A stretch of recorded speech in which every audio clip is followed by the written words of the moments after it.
Carving on the go. What does that look like? What tools do I take with me? That's what we're gonna look at today. So let's flip the camera out and take a look. This right here is the bag I take with me to work. And this is just a canvas messenger bag that I got off of Amazon.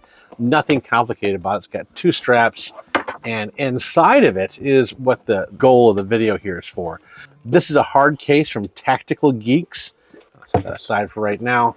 There's one from Klein Tools. I have got also in here a tablet that I use for looking up reference images, a bunch of blocks of basswood in various sizes, all pushed over to one side, and like a partially finished carving of a dwarf I had started at one point, but haven't gotten the chance to finish yet. And in here is also a spare glove, a new one that I haven't used yet. So that's all in here besides those 2, which we'll go over those in a moment. In this one, I've also got 1x1 blocks right here in the front. On this side, I have a tape measure, some finger wrap, and a brush.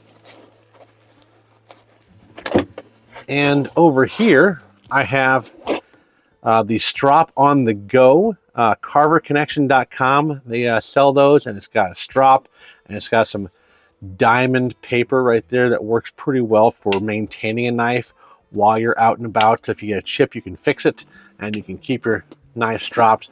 I like it. It works well, and I was surprised by how well it works. I thought it was kind of gimmicky at first, and turns out it's not nearly as gimmicky as I thought it was. Let me set this aside. How am I keeping my tools safe and usable? That is inside these 2 packages right here. This is a smaller one, and this one from Tactical Geek, they have those, this is an EDC Carry Case, and they have this Velcro on one side, so you can put Velcro Velcro badges on it, you know, and things like that to decorate it. And those look pretty neat when you get those, but I don't have any of those.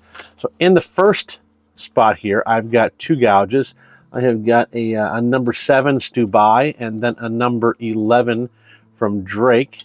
And those just sitting here free. I need to get corks for the ends of them, but so far just sitting in there like this, they haven't gotten chipped. This little pack is my dockyard tools, and it is the sculpture set plus a 5mm U-gouge. That gives me a 2mm U-gouge, 4mm, 3mm, 2, 3, 4, and 5mm U-gouges, a straight chisel, skew, if you will, and a V-tool as well right there. So that gives me a total of 6 tools, and that is all I need for detail work, and that just easily sits on one side. On this last side, I have these tools right here. Now this one, is the 12-2, is a true M-Stein.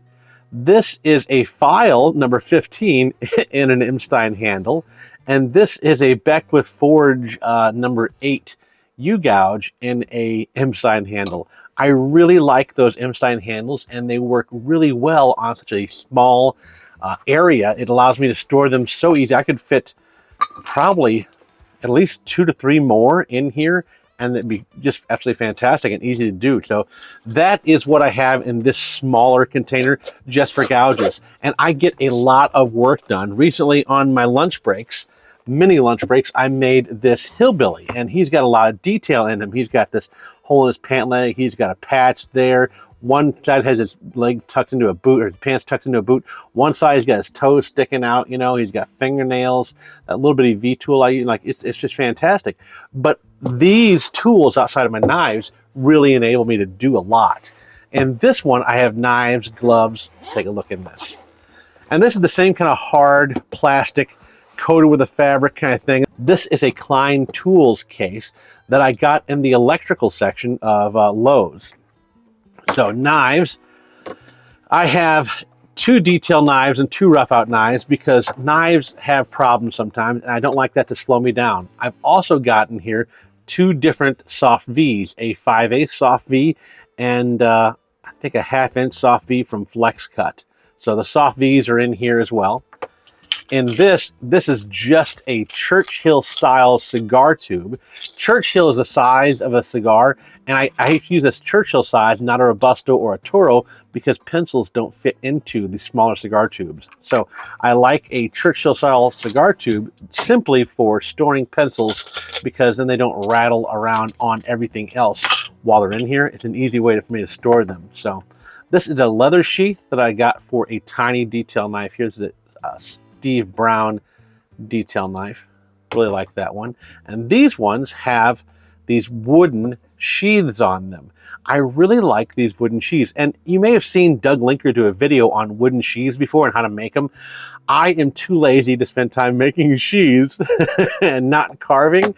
And so what I did was I reached out to a friend who makes them, and Mike Reed, friend of the channel, he makes them and sells them on Etsy. So if you really want them, I'll include a link to those in the description down below. But like, I like those, and they just, yeah, easy way to store my knives. So my roughout knife right there, this is my Beckwith Forge roughout knife. That knife is almost always with me. And this is my M. Stein roughout knife. Absolutely fantastic. And that knife has become an always with me knife now too. These two knives are the workhorses of all my carvings. This Beckwith Forge and this M. Stein.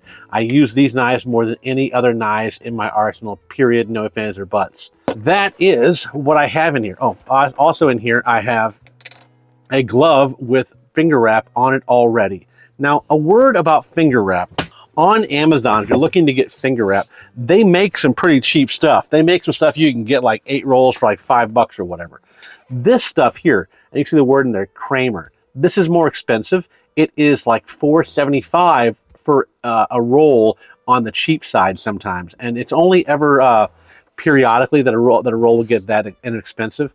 So what happens is, over time, as you use different colors, the prices of those colors change on the Amazon link, and you know, one color will get more expensive than others. That's why you see me with teal a lot, because teal happened to be cheaper that day. So black was cheap once, and then after that it was like $9 or $8 a roll. So I keep getting the teal because they're cheaper. If at any point pink becomes $4 a roll and teal becomes $9 a roll, I'll be using pink on my gloves instead. But I prefer this finger wrap specifically because it lasts longer. I can leave it on the gloves and I can get, like, I've been using this finger wrap here for like 2 weeks. This one I just replaced out maybe a week ago with black, just because I happen to have like the black with what was nearby when I grabbed it. But they last a lot longer, and because they last so much longer, it's actually more efficient and cheaper to use this Cramer wrap than it is to use the less expensive stuff. Less expensive stuff gets really fuzzy almost immediately when you're using it, and so you get one use out of it and you get rid of it, you take off your gloves and throw it away. This stuff I like because I can leave it on the gloves, and I like it because I can leave it on the fingers right here. And I have one for my index finger and one for my thumb that I put on. And I have it for the index finger because when I'm roughing out, I have a tendency of scraping my knuckles on things. And so that's here just for scraping the knuckles. And this thumb guard is there specifically for paring cuts, because you never know, and I don't want to have that accident happen. It only takes one time, right? It only takes one time. So why do I have these finger wraps on a glove when this glove is a Schwer A9? Why would I have finger wraps on there? Well, I've talked about in the glove carving video, or the glove video, how this style of glove is very slick and it doesn't really hold things properly. It doesn't really hold on very well. Having this finger wrap on these two fingers gives me the grip strength I need to make these gloves really usable for me. And so I really love that. And I keep that finger wrap on there all the time. And if there's no finger wrap on there, I usually put some on pretty quickly. And that is how I carve on the go. I always have that bag with me when I go to work, and my lunch breaks consist of doing things like this guy right here, or, you know, other projects that I happen to do. If I'm working and trying to figure out an idea for a carving tutorial, I'll do it on a lunch break. Thank you so much for sticking around to the end of the video. I sincerely appreciate it. Special thanks to our Patreon subscribers for all their help to get things going around here. And outside of that, I really appreciate your time. Thank you guys so much. I'll see you next time. Oh, don't forget to head over to Instagram and Facebook. Give me a like and a follow over there if you please.